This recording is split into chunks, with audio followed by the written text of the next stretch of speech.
Hello प्यारे बच्चों, तो कैसे हैं आप लोग। आई होप आप लोग बहुत अच्छे होंगे। आज हम लोग बात करने वाले क्लास 10 के एक अनदर टॉपिक जिसका नाम है अवतल दर्पण का फोकस एवं फोकस दूरी एवं उत्तल दर्पण की फोकस एवं फोकस दूरी। तो चलिए हम लोग शुरू करते हैं। शुरू करने से पहले मैं आप लोगों को बता दूं, अगर आप हमारे चैनल पे नए हैं तो चैनल को सब्सक्राइब कर दीजिए और अपने दोस्तों के बीच में शेयर कर दीजिए। एंड एक और इंपॉर्टेंट बात, अगर आपको मेरी वीडियो अच्छी लगती है तो वीडियो को लाइक कर दीजिए और कमेंट कर दीजिए। उससे क्या होता है, हमारा मोटिवेशन बढ़ता है। तो चलिए दोस्तों हम लोग शुरू करते हैं। क्या आज का मेरा वीडियो रहेगा अवतल दर्पण के फोकस के बारे में। तो अच्छा, आप लोगों को पता है अवतल दर्पण किसे कहते हैं।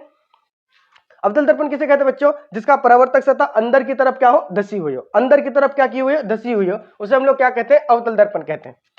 मान लेते हैं ये मेरा क्या है, अवतल दर्पण है। ये मेरा क्या है, अवतल दर्पण। अच्छे से बना लेते हैं। ये मेरा मान लेते हैं क्या, अवतल दर्पण। ठीक है, अब अभी ये अवतल दर्पण नहीं है। अभी हम लोग इसका एक सतह को क्या करेंगे, बाहर की तरफ, अंदर की तरफ नहीं, किसके तरफ, बाहर की तरफ रचित कर देंगे या सिल्वर्ड कर देंगे। तो मेरा कौन सा दर्पण बन जाएगा, अवतल दर्पण बन जाएगा। ठीक है। अच्छा, ये क्या क्या है बच्चों, ये मुख्य अक्ष है। ये क्या है, मुख्य अक्ष। ठीक है। अच्छा, इस पॉइंट को हम लोग क्या कहते हैं, ध्रुव।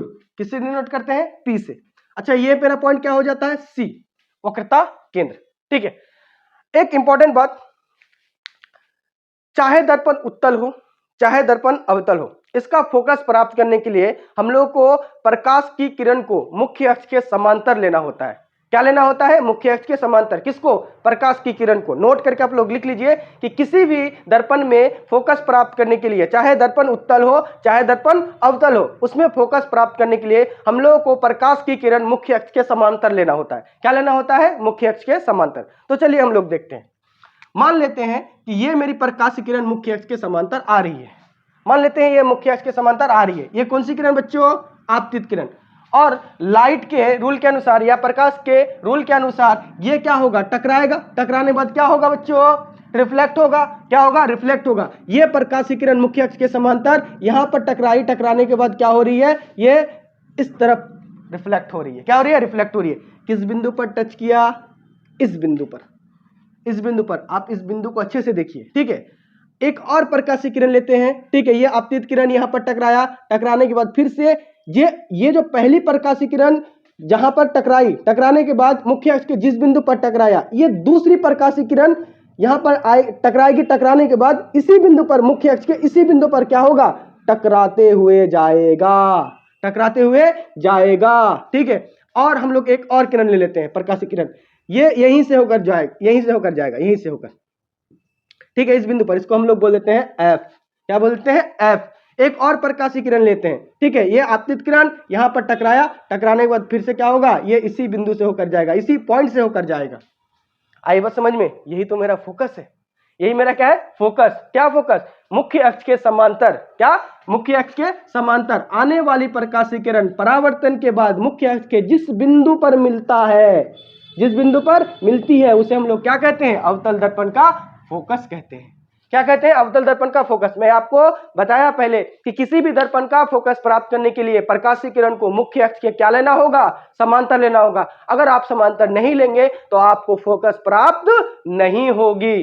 तो आई बात समझ में, क्या लेना पड़ेगा, मुख्य अक्ष के समांतर लेना पड़ेगा। ये रही प्रकाशीय किरण जो मुख्य अक्ष के समांतर है, ये रही प्रकाशीय किरण जो मुख्य अक्ष के समांतर है। ये यहां पर टकराई, टकराने के बाद रिफ्लेक्ट हुई और ये किस बिंदु पर मिला, मुख्य अक्ष के इस एफ पॉइंट पर मिला। ये प्रकाशीय किरण यहां पर टकराई, टकराने के बाद रिफ्लेक्ट हुआ और ये मुख्य अक्ष के इस एफ पॉइंट पर मिला। ये रही प्रकाशीय किरण जो मुख्य अक्ष के समांतर है, यहां पर टकराई, टकराने के बाद ये एफ पॉइंट पर मिला। ये एफ पॉइंट कहां पर है बच्चों, ये पॉइंट कहां पर है, ये मुख्य अक्ष पर है। कहां पर है, मुख्य अक्ष पर। ये प्रकाशीय किरण मुख्य अक्ष के समांतर यहां पर टकराया, टकराने के बाद रिफ्लेक्ट हुआ और रिफ्लेक्ट होने के बाद एफ पॉइंट पर क्या हुआ, मिल गया।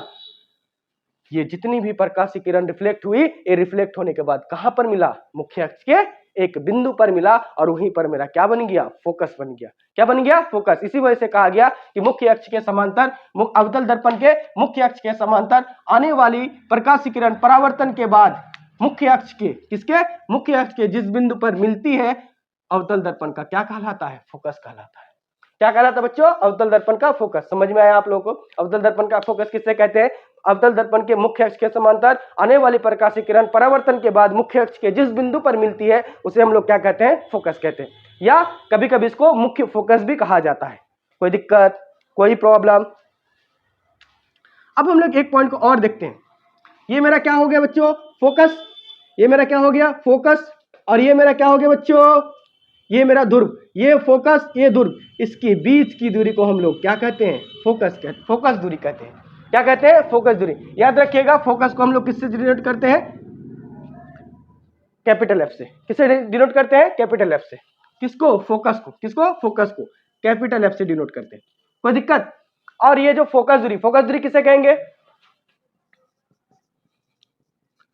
फोकस दूरी किसे कहेंगे बच्चों, ठीक है। ये मेरा क्या, फोकस, फोकस एंड, ठीक है, फोकस एवं ध्रुव के, ये फोकस ये ध्रुव, इसके बीच की दूरी को, फोकस एवं ध्रुव के बीच की, ध्रुव के बीच की दूरी को क्या कहते हैं बच्चों, फोकस दूरी कहते हैं। क्या कहते हैं, फोकस दूरी कहते हैं।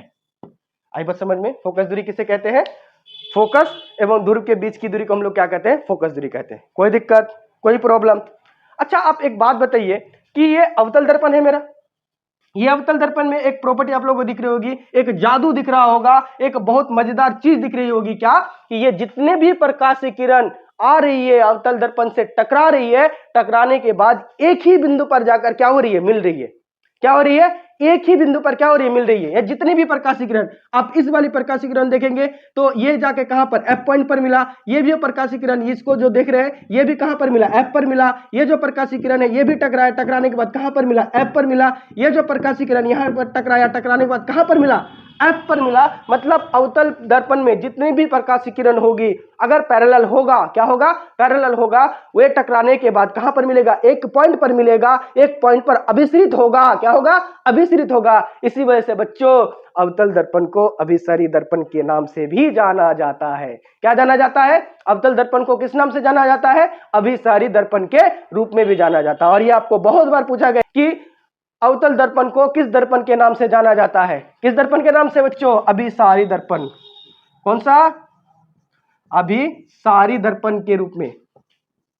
आई बात समझ में, अभिसारी दर्पण क्यों कहा जाता है इसको, क्योंकि जितनी भी प्रकाशीय किरण इसके ऊपर पड़ेगी, पड़ने के बाद एक ही पॉइंट पर क्या होगा, रिफ्लेक्ट होने के बाद एक ही पॉइंट पर क्या होगा, अभिसरित होगा, मिलेगा एक ही पॉइंट पर। इसी वजह से अवतल दर्पण को कौन सा दर्पण कहा जाता है, अभिसारी दर्पण कहा जाता है। कौन सा दर्पण कहा जाता है, अभिसारी दर्पण। आई बात समझ में आप लोगों को। अगर कोई पूछेगा कि अवतल दर्पण को अभिसारी दर्पण क्यों कहा जाता है, तो आप लोगों को क्या बताना है कि अवतल दर्पण में जितनी भी प्रकाशीय किरण होगी या मुख्य अक्ष के समांतर आने वाली प्रकाशीय किरण परावर्तन के बाद वो एक ही पॉइंट पर मिल जाती है, एक ही पॉइंट पर अभिसरित हो जाती है। इसी वजह से अवतल दर्पण को अभिसारी दर्पण के रूप में जाना जाता है या कहते हैं। कोई दिक्कत, कोई प्रॉब्लम। अच्छा, और एक इंपॉर्टेंट पॉइंट देखिए, इसको हम लोग नोट करके लिख लेते हैं। क्या, नोट नंबर 1। अब 2 नंबर में देखते हैं।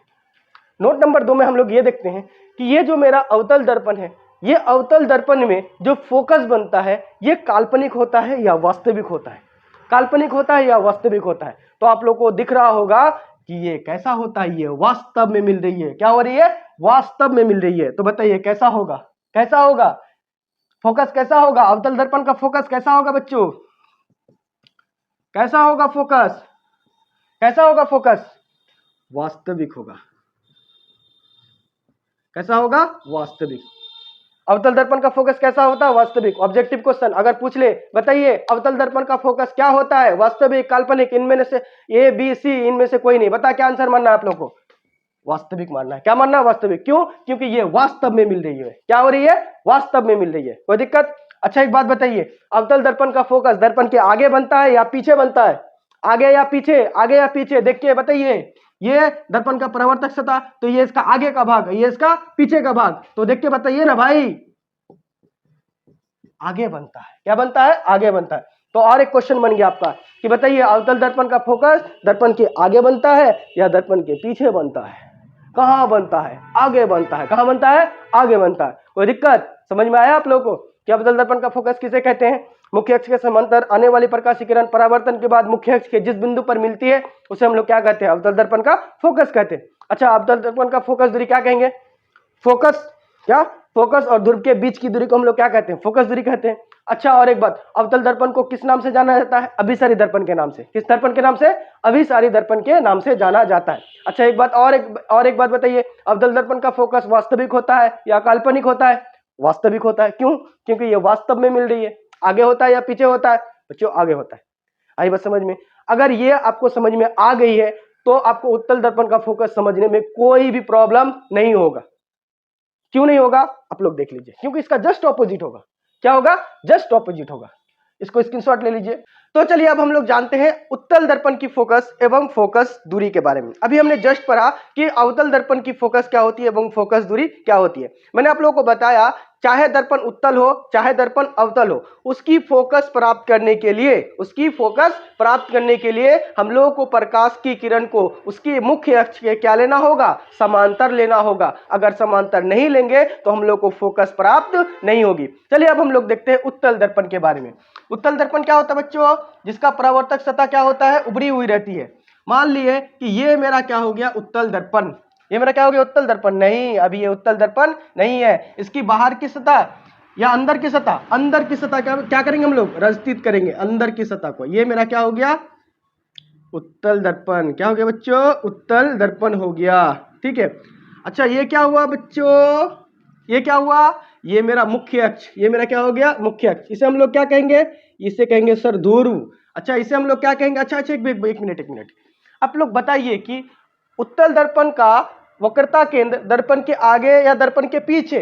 सर दर्पण के पीछे। कहां? दर्पण के पीछे या आगे? नहीं बच्चों, कहां पर? पीछे। ये इसका क्या हो गया? वक्रता केंद्र हो गया। मैंने अभी आप लोगों को बताया ना कि हम लोग को फोकस प्राप्त करने के लिए क्या करना पड़ेगा? लाइट को या प्रकाशीय किरण को मुख्य अक्ष के समांतर लेना होगा। चलिए लेते हैं। ये रहा मेरा मुख्य अक्ष के समांतर प्रकाश की किरण। ये आपतित किरण यहां पर टकराएगी। टकराने के बाद क्या होगी? रिफ्लेक्ट होगी। ये रही रिफ्लेक्ट हो गई। ये क्या हो गई? रिफ्लेक्ट हो गई। ये क्या हो गई? रिफ्लेक्ट हो गई। एक और हम लोग ले लेते हैं। ये रही प्रकाश की किरण। ठीक है, ये मुख्य अक्ष के क्या है? समांतर है। मुख्य अक्ष के क्या है? समांतर। और ये यहाँ पर टकराएगी। टकराने के बाद क्या होगी? रिफ्लेक्ट होगी। ठीक है, ये क्या होगी? रिफ्लेक्ट होगी। ठीक है। अच्छा बताइए कि ये जो दो प्रकाश किरण आप लोगों को दिख रही है, ये दोनों प्रकाश किरण कुछ इस साइड में जा रही है। क्या ये जाके कहीं फोकस बनाएगा? क्या कहीं जाके फोकस बनाएगा? नहीं सर, ये तो फोकस नहीं बनाएगा। तो फोकस कहां बनाएगा सर? तो फोकस कहां बनाएगा? तो बच्चों आप लोगों को पता है कि आगे जाके नहीं बनाएगा तो कहीं ना कहीं पीछे जाके क्या करेगा? बनेगा। पीछे जाके क्या करेगा? बनेगा। तो सर क्या करेंगे हम लोग? कुछ नहीं करना बच्चों। ये जो आपकी लाइट है, ये जो परावर्तित किरण है, इस परावर्तित किरण को पीछे की तरफ क्या कर दीजिए? एक्सटेंड कर दीजिए। क्या कर दीजिए? पीछे की तरफ क्या कर दीजिए? एक्सटेंड कर दीजिए। ये रही सर, कर देते हैं सर, देखते हैं क्या होता है। ठीक है, और इसको थोड़ा सा मैं ऐसे कर लेता हूं और इसको भी ऐसे कर लेते हैं। देखो इस पॉइंट पर मिला, ये प्रकाशीय किरण यहां पर और ये प्रकाशीय किरण यहां पर मिल गई। एक और हम लोग क्या लेते हैं? मुख्य अक्ष के समांतर लेते हैं। ये आपतित किरण यहां पर टकराएगी। टकराने के बाद क्या होगी? रिफ्लेक्ट होगी। क्या होगी? रिफ्लेक्ट होगी। ये कहीं आगे जाके मिलेगा? नहीं। एक और ले लेते हैं। ठीक है, ये आगे ले लेते हैं। ठीक है, तो ये हो गया आपतित किरण, यहां पर टकराएगी। टकराने के बाद क्या होगी? रिफ्लेक्ट होगी। ठीक है, ये परावर्तित किरण क्या है बताइए? ये दोनों प्रकाशीय किरण इधर जाके कहीं मिलेगी? नहीं बच्चों, इधर तो जाके नहीं मिलेगी। तो कहां मिलेगी सर? पीछे की तरफ। कहां पर? पीछे। चलिए एक्सटेंड करते हैं। चलिए इसको भी क्या कर देते हैं? एक्सटेंड कर दे। कहां पर मिली बच्चों? यहां पर मिली। इसे हम लोग क्या कहते हैं? फोकस कहते हैं। क्या कहते हैं? फोकस। क्यों? क्योंकि प्रकाशीय किरण परावर्तन के बाद, प्रकाश की किरण परावर्तन के बाद मुख्य अक्ष के जिस बिंदु पर क्या होती है? मिलती है। मुख्य अक्ष के जिस बिंदु पर क्या होती है? मिलती है। उसे तो हम लोग क्या कहते हैं? फोकस कहते हैं। लेकिन यहां पर एक्चुअली में नहीं मिल रही है। यहां पर एक्चुअली में नहीं मिल रही, तो क्या हो रही है? मिलती हुई क्या हो रही है? प्रतीत हो रही है। क्या हो रही है? मिलती हुई क्या हो रही है? प्रतीत हो रही है। मिलती हुई क्या हो रही है? प्रतीत हो रही है। इसी वजह से कहा गया उत्तल दर्पण के मुख्य अक्ष के समांतर, उत्तल दर्पण के मुख्य अक्ष के समांतर आने वाली प्रकाश की किरण, आने वाली प्रकाश की किरण परावर्तन के बाद मुख्य अक्ष के जिस बिंदु पर मिलती हुई क्या हो रही है? प्रतीत होती है। क्या वास्तव में मिल रही है? नहीं बच्चों, ये क्या हो रही है? मिलती हुई क्या हो रही है? प्रतीत हो रही है। क्या हो रही है? मिलती हुई प्रतीत हो रही है। इसी मिलती हुई क्या हो रही है? प्रतीत हो रही है। उसे हम लोग क्या कहते हैं? उत्तल दर्पण का फोकस कहते हैं। क्या कहते हैं? उत्तल दर्पण का फोकस। उत्तल दर्पण का फोकस किसे कहते हैं?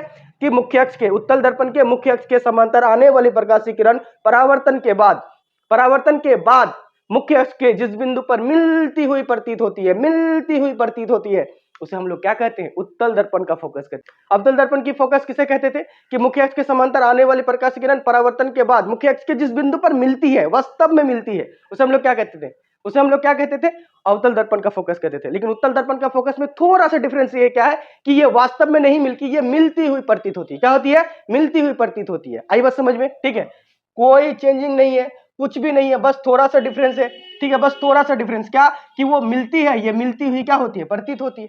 क्या होती है, मिलती हुई प्रतीत होती है। हम लोग क्या कहते हैं, उत्तल दर्पण का फोकस कहते हैं। क्या कहते हैं, उत्तल दर्पण का फोकस।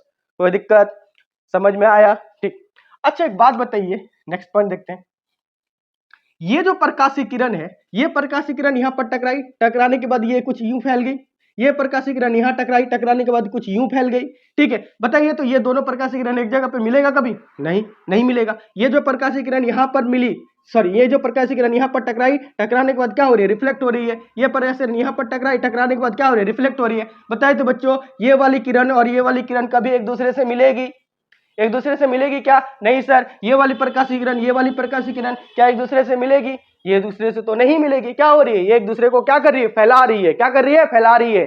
तो इस तरह के फैलाने का प्रॉपर्टी किसके पास है, ये उत्तल दर्पण के पास है। किसके पास है, उत्तल दर्पण के पास है। इसी वजह से उत्तल दर्पण को कौन सा दर्पण कहते हैं, कौन सा दर्पण कहते हैं, अपसारी दर्पण कहते हैं। कौन सा दर्पण कहते हैं, अपसारी दर्पण के नाम से जानते हैं। किस दर्पण को बच्चों, उत्तल दर्पण को। उत्तल दर्पण को हम लोग किस दर्पण के नाम से जानते हैं, अपसारी दर्पण के नाम से भी जाना जाता है। क्यों जाना जाता है, क्योंकि इसमें जितनी भी प्रकाशीय किरण पड़ेगी, पड़ने के बाद रिफ्लेक्ट होगी, वो एक दूसरे को क्या करेगा, फैलाते चले जाएगा। क्या करते चले जाएगा, फैलाते चले जाएगा। अच्छा बताइए तो, अगर मैं यहां से और एक प्रकाशीय किरण ले लूं तो बताइए क्या करेगा, और फैला देगा। इधर से मैं एक और प्रकाशीय किरण ले लूं तो इधर क्या कर देगा, और फैला देगा। क्या कर देगा, और फैला देगा, और फैला देगा। तो मतलब क्या हुआ, डाइवर्ज हो रही है। क्या हो रही है, डाइवर्ज हो रही है, कन्वर्ज नहीं हो रही है, ये अपसरित हो रही है। क्या हो रही है, अपसरित, अभिसरित नहीं हो रही है। इसी वजह से उत्तल दर्पण को किस नाम से जाना जाता है, अपसारी दर्पण के नाम से जाना जाता है। अच्छो दिक्कत, समझ में आया, ठीक। किस दर्पण को बच्चों, उत्तल दर्पण को हम लोग क्या कहते हैं, अपसारी दर्पण के नाम से भी जाना जाता है। और ये आपका ऑब्जेक्टिव क्वेश्चन है, आपको बहुत बार पूछा भी गया है कि बताइए उत्तल दर्पण को किस नाम से जाना जाता है, तो अपसारी दर्पण के नाम से। किस दर्पण के नाम से, अपसारी दर्पण के नाम से जाना जाता है। नेक्स्ट पॉइंट देखते हैं। अच्छा आप लोग देख के बताइए, आप लोग देख के बताइए कि ये जो मेरा फोकस बन रहा है, ये जो मेरा फोकस बन रहा है बच्चों, बताइए दर्पण के आगे बन रहा है या दर्पण के पीछे बन रहा है।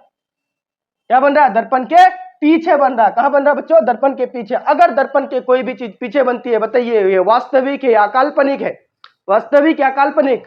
सर इसका जो फोकस है ना सर, इसका जो फोकस है काल्पनिक होता है सर। क्या होता है, काल्पनिक होता है, मतलब वर्चुअल होता है। क्या होता है, वर्चुअल होता है, ठीक है। अच्छा बताइए पीछे या आगे, पीछे या आगे सर, सर दिख रहा है सर, पीछे, कहा, पीछे। आई बस समझ में। आप लोग पूछा जाएगा क्वेश्चन क्या, कि उत्तल दर्पण का जो फोकस होता है ये वास्तविक होता है या काल्पनिक होता है, वास्तविक होता है या काल्पनिक होता है बच्चों। तो आप लोग बताना सर, काल्पनिक होता है। क्या होता है, काल्पनिक। अच्छा आगे होता है या पीछे होता है, पीछे होता है।